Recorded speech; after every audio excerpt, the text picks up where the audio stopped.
தேவனுடைய பரிசுத்த நாமத்துக்கு மகிமை உண்டாவதாக. ஆண்டவரும் உலக இரட்சகருமாகிய இயேசு கிறிஸ்துவின் இனிதான நாமத்தினாலே உங்களுக்கு எங்களுடைய அன்பின் நல்வாழ்த்துக்கள். இந்த 7வது மாதத்தின் முதல் நாளிலே கர்த்தருடைய வாக்குத்தத்த செய்தியோடு உங்களை சந்திக்க செய்த ஆண்டவருக்கு மகிமை உண்டாவதாக. 6 மாதங்கள் நம்மை அற்புதமாய் நடத்தினார், நம்மை போஷித்தார், பாதுகாத்தார், தப்புவித்தார், விடுத்துவித்தார், கனப்படுத்தினார். இந்த 7வது மாதத்தில் கர்த்தர் நிச்சயமாக பெரிய காரியம் நம்முடைய வாழ்க்கையில் செய்ய போகிறார். 7 என்றாலே பூரணத்தை நோக்கி நாம் பயணித்துக் கொண்டிருக்கிறோம். நிச்சயமாக இந்த மாதம் பூரணமான நன்மைகளை நாம் பெற்றுக்கொள்கிற மாதமாக இருக்கும். பரலோகத்தின் தேவன் அது நிச்சயமாக நமக்கு தருவார்.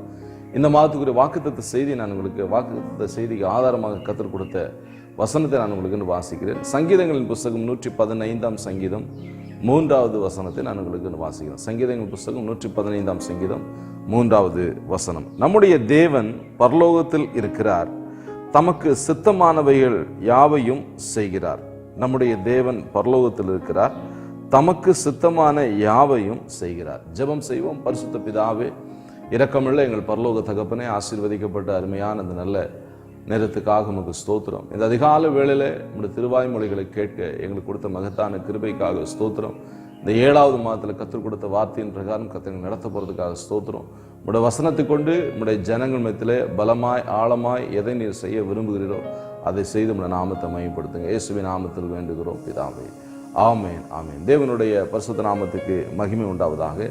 நாம் ஆராதிக்கிற நம்ம இரட்சகராக இயேசு கிறிஸ்து நம்முடைய பரலோக ராஜா. அவர் பரலோகத்தில் இருக்கிறார். அவர் இந்த பூமிக்குரியவர் அல்ல. இந்த பூமியிலே 33 கோடி தெய்வங்கள் இருக்கிறதுன்னு சொல்றாங்க. நிறைய பேர் தெய்வங்களை தேடி மலைகளுக்கும் பனி பாறைகளுக்கும் பல தேசங்களுக்கும் அவர்கள் பிரயாணப்படுகிறார்கள். ஆனால் நம்முடைய ஆண்டவர் இந்த உலகத்தில் தேடி கண்டுபிடிக்கிறவர் அல்ல. அவர் நமக்குள்ளே ஜீவிக்கிறார். அவர் பரலோகத்தில் வந்த ஆண்டவர். நம்முடைய இரட்சகராக இயேசு பரலோகத்தில் இருக்கிறார். அவர் நிச்சயமாக நம்முடைய ஜெபங்களுக்கு கேட்டு அதற்கு அவர் பதில் செய்கிறார்.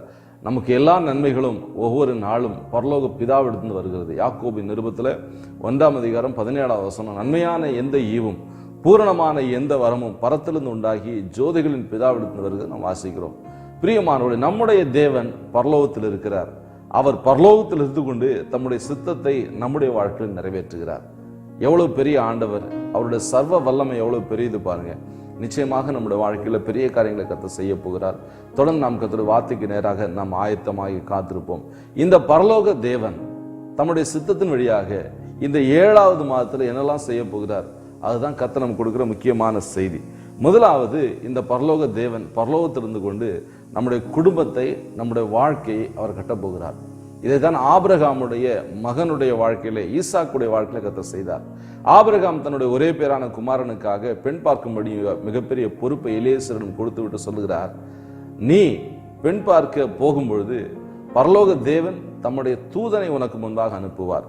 பிரியமானவர்களே, நம்முடைய குடும்பம் கட்டப்படுவதிலே, நம்முடைய வாழ்க்கை கட்டப்படுவதிலே முழு பங்கு பரலோகத்தை சார்ந்தது. இதை நாம் புரிந்து கொள்ள வேண்டும். அதுதான் சங்கீதக்காரன் சொல்றார், கர்த்தர் வீட்டை கட்டார் ஆகில் அதை கட்டுக்கூட பிரயாசம் இதுதான். தேவன் பரலோக ஆண்டவர் நம்முடைய குடும்பத்தை கட்டாவிட்டால், நம்முடைய வாழ்க்கையை கட்டாவிட்டால் நிச்சயமாக அது கட்டி முடிக்கப்படாது, கட்டி முடிக்கவும் முடியாது. அப்படிப்பட்ட பிரயாசம் வீண் என்று வேதம் எச்சரிக்கிறது. இந்த கால வேளையில ஆண்டோட கருத்தை நம்ம ஒப்பு கொடுத்து, ஆண்டவரே பரலோக தெய்வமே, உங்களுடைய சித்தத்தை என்னுடைய வாழ்க்கையில் நிறைவேற்றுங்கப்பான்னு சொல்லணும். இந்த ஆபிரகாம் சொல்லும் போது சொல்லுகிறார், பரலோக தேவன் தம்முடைய தூதனை உனக்கு முன்பாக அனுப்புவார். பரலோக தேவனை தன்னுடைய எல்லா நிகழ்வுகளிலும் ஆபிரகாம் தனக்கு முன்பாக வைத்தார். நாமும் கூட நம்முடைய எல்லா நிகழ்வுகளையும் கர்த்தரை முன்பாக வைக்க வேண்டும். கர்த்தரை முன்பாக வைக்கும் போது நிச்சயமாக நாம் அசைக்கப்படுவதில்லை.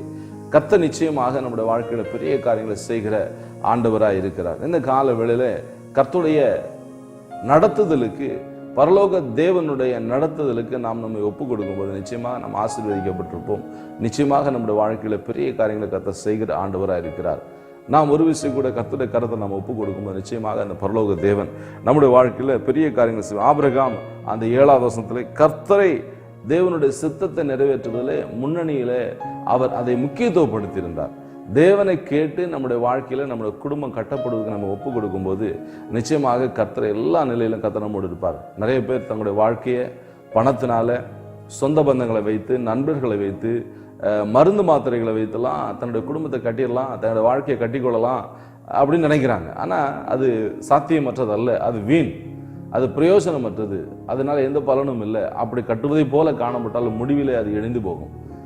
இந்த காலவெளியில் கர்த்தர் கட்டும்போது அது நிலையானதாக இருக்கும், அது நிலைத்திருக்கக்கூடியது, அதை யாரும் இடித்து விட முடியாது, பிசாசு அதில் கை வைக்க முடியாது. கர்த்தரே அதுக்கு துணையாக நின்று கர்த்தர் நிச்சயமாக நடத்துவார். ஆபிரகாமுடைய வாழ்க்கையில கர்த்தர் துணையாக இருந்தார், ஈசாக்குடைய வாழ்க்கையில கர்த்தர் துணையாக இருந்து அவனை பலுகி பெருக செய்தார். கர்த்தருடைய வாக்குத்தத்தம் அவனுக்குள்ள நிறைவேறியது. தேவன் நம்முடைய குடும்பத்தை கட்டும் பொழுது நிச்சயமாக கர்த்தருடைய வாக்குத்தத்தம் நம்முடைய வாழ்க்கையில நிறைவேறும் என்பதில் எந்த விதமான சந்தேகம் இல்லை. இந்த கால வேளையில கர்த்தருடைய கருத்தை நம்ம ஒப்பு கொடுத்து நிச்சயமாக நாம் கர்த்தருக்காக காத்திருப்போம். கர்த்தர் நம்மை நடத்துவார். இரண்டாவதாக, இந்த பரலோக தேவன் நம்முடைய வாழ்க்கையில் என்ன செய்ய போகிறார் அப்படின்னு கேட்டீங்கன்னா, முதலாவது ஆண்டவர் நம்முடைய குடும்பத்தை நம்முடைய வாழ்க்கையை கட்டுவார். இரண்டாவதாக மார்க் எழுதின சுவிசேஷம் 4:39 ஆண்டவர் கொந்தளிப்புகளை அடக்குவார். பரலோக தேவன் கொந்தளிப்புகளை அடக்குவார். குடும்பங்களில் ஏற்பட்டிருக்க கொந்தளிப்புகள் இந்த மாசத்தில் அடங்கும், மிகுந்த அமைதல் உண்டாகும். ஆண்டவராய் இயேசு கிறிஸ்து தன்னுடைய சீஷர்களோடு அவர் பயணப்படுகிற சமயத்தில் இயேசு கிறிஸ்து இருந்த படகுதான், இயேசு கிறிஸ்துடைய சீஷர்கள் இருந்த படகுதான், வானத்தையும் பூமியும் படைத்த ஆண்டவர் இருந்த படகுதான். ஆனால் அந்த படகின் மேலும் அலைகள் மோதியது, சுழல் காற்று அடித்தது, கடல் கொந்தளித்தது, படகு உடையும் என்று தக்கதாக நிலை உருவானது. பிரியமானவர்களே, உங்க குடும்பத்தில் கர்த்தர் இருப்பார், இருந்தாலும் இந்த பிரச்சனை எல்லாம் வரும். ஆனால் அவைகள் ஒன்று உங்களை சேதப்படுத்தாது, உங்களை மேற்கொள்ளாது. எப்பொழுது உங்களை சேதப்படுத்தாது மேற்கொள்ளாதுன்னு சொன்னா, நீங்க ஆண்டவரேன்னு கூப்பிடும் பொழுது.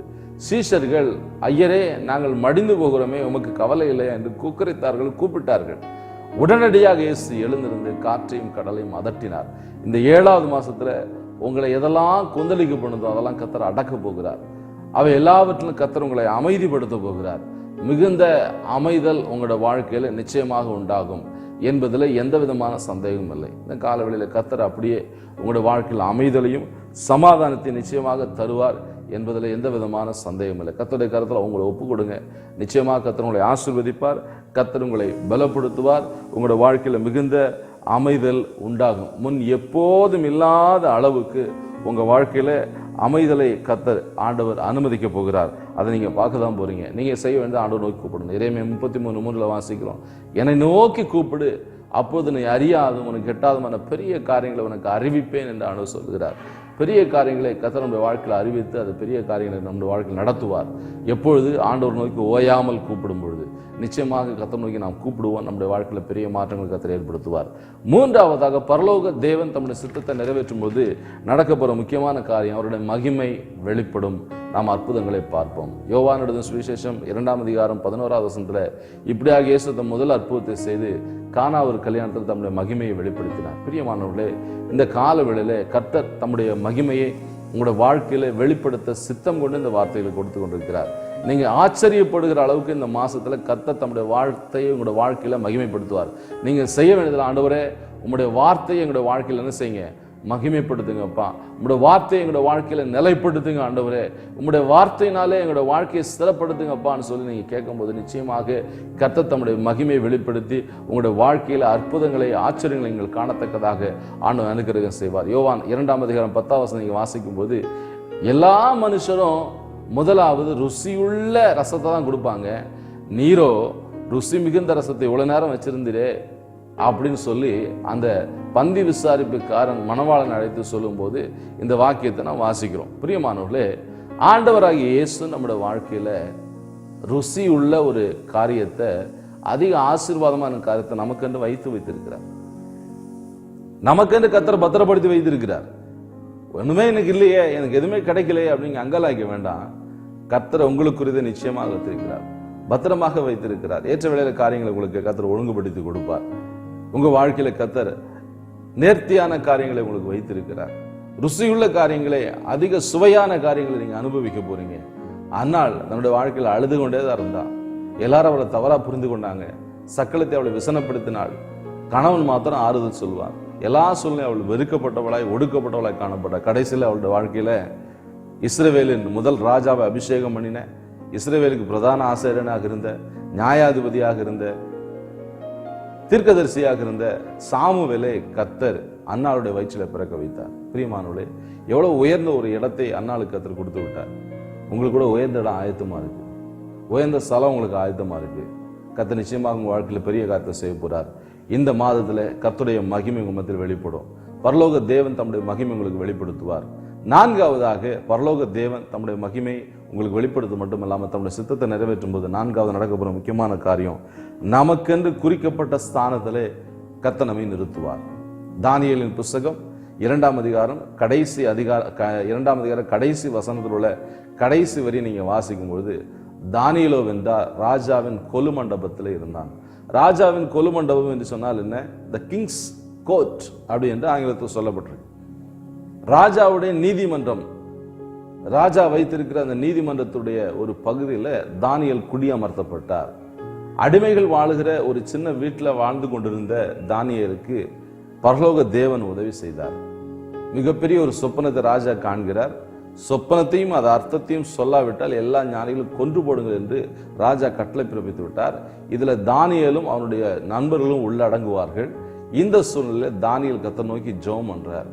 மாம்சமான தேவனிடத்தில் வாசம் பண்ணாத ஒரு தேவன் தான் இந்த வெளிப்பாட்டை கொடுக்க முடியும் என்று எல்லா சூனியக்காரரும் சொப்பனக்காரரும் ஜோசியரும் சொல்லிவிட்டார்கள். ஆண்டவராகிய தேவனிடத்துல, பரலோக ராஜாவிடத்துல தானியேல் இரவெல்லாம் ஜெபிக்கிறார். ராக்காலத்தில் தானியேலுக்கு தரிசனம் வெளிப்பட்டது. அந்த தரிசனத்தை வெளிப்படுத்தியது பரலோக தேவன் என்று அறிந்து கொண்டு பரலோக தேவனை தானியேல் மகிமைப்படுத்துகிறார். அர்த்தத்தையும் அதனுடைய சொப்பனத்தையும் தானியேல் சொல்லுகிறார். தானியேலுடைய ஸ்தலம் மாற்றப்பட்டது, அவனுடைய ஸ்தானம் மாற்றப்பட்டு அடிமை வீட்டில் இருந்து அவன் எங்கே புறப்பட்டு போனான்? ராஜாவின் கொலு மண்டபத்திலே குடியமர்த்தப்பட்டான். பிரியமானவர்களே, இந்த காலவெளியிலே கர்த்தர் உங்களுக்கு ஆயத்தம் பண்ண ஸ்தானத்தை நீங்க விசுவாசிக்கிறீங்களா? உங்களுக்குன்னு கர்த்தரோட ஸ்தானத்தை ஆயத்தம் பண்ணி வைத்திருக்க. இந்த உலகத்துல எனக்கு முக்கியத்துவமே இல்லை, எங்க குடும்பத்துல எனக்கு முக்கியத்துவம் இல்லை, எல்லாரும் என்ன அலட்சியமா பாக்குறாங்க, எல்லாரும் என்ன கேவலமா பாக்குறாங்க அப்படின்னு நீங்க நினைக்கிறீங்களா? உங்களுக்குன்னு ஒரு இடத்த கர்த்தர் ஆயத்தம் பண்ணி வைத்திருக்கிறார். உங்களை அலைந்து திரிவதற்கு ஆண்டவர் விட மாட்டார். உங்களை கைவிட்டு விட்டு வேடிக்கை பார்க்கிற தேவன் நம்முடைய தேவன் அல்ல. தாயின் கருவிலே உருவான நாள் முதற்கொண்டு உங்களை தாங்கி ஏந்தி சுமந்து தப்புவித்து பாதுகாத்து போஷித்து ஆதரித்து இம்மட்டும் நடத்தியிருக்கிறாரே, இனிமேல் நடத்த மாட்டாரா? நிச்சயம் நடத்துவார், நிச்சயம் நடத்துவார். நிச்சயம் உங்க வாழ்க்கையில் பெரிய காரியங்களை கர்த்தர் செய்வார். உங்களுக்காக கர்த்தர் எல்லாவற்றையும் ஆயத்தம் பண்ணி வைத்திருக்கிறார். நம்முடைய தேவன் பரலோகத்தில் இருக்கிறார். நமக்கு சித்தமானது எல்லாம் இந்த மாதத்துல உங்க வாழ்க்கையில, என் வாழ்க்கையில செய்வார். முதலாவது என்ன செய்ய போகிறார்? அந்த ஆண்டவர் செய்கிற முதல் காரியம் என்ன? அவர் நம்முடைய குடும்பத்துல நம்முடைய வாழ்க்கையை ஆண்டவர் கட்ட போகிறார். இரண்டாவது கர்த்தர் செய்கிற முக்கியமான காரியம், கொந்தளிப்பை கர்த்தர் அடக்குவார், மிகுந்த அமைதலை கர்த்தர் கொடுப்பார். மூன்றாவதாக கர்த்தர் செய்ய போற காரியம், பரலோக தேவனுடைய மகிமை வெளிப்படும், அற்புதங்களை பார்ப்போம். கடைசியாக நமக்குரிய ஸ்தானத்திலே நாம் நிலைநிறுத்தப்படுவோம். கர்த்தருடைய ஆசீர்வதிப்பார், கர்த்தருடைய இருப்பார். ஜெபிக்கலாம். பரிசுத்த பிதாவே, இரக்கமுள்ள எங்கள் ஆண்டவரே, பரலோகத்தின் தேவனே, ஆசீர்வதிக்கப்பட்ட அருமையான அந்த நல்ல நேரத்துக்காக ஸ்தோத்திரம். உங்களோட வார்த்தைகளை கொண்டு எங்களோடு இடைப்பட்டீங்க. உங்களோட வார்த்தையினால இந்த 7வது மாதத்துல எங்களை நிரப்பி இருக்கிறீங்க. தொடர்ந்து உங்களோட வசனத்தான உங்களோட வார்த்தையினால எங்களை இடைகட்டி நடத்துவீராக. தயவுள்ள சித்தத்தை எங்களுக்குள்ளே பூரணமாய் நிறைவேற்றி உங்களோட நாமத்தை மகிமைப்படுத்தும். உங்களுடைய பிள்ளைகளை பிதா, குமாரன், பரிசுத்த ஆவிய நாமத்தினாலே அடியின் மனதார ஆசீர்வதித்து ஜெபிக்கிறேன்.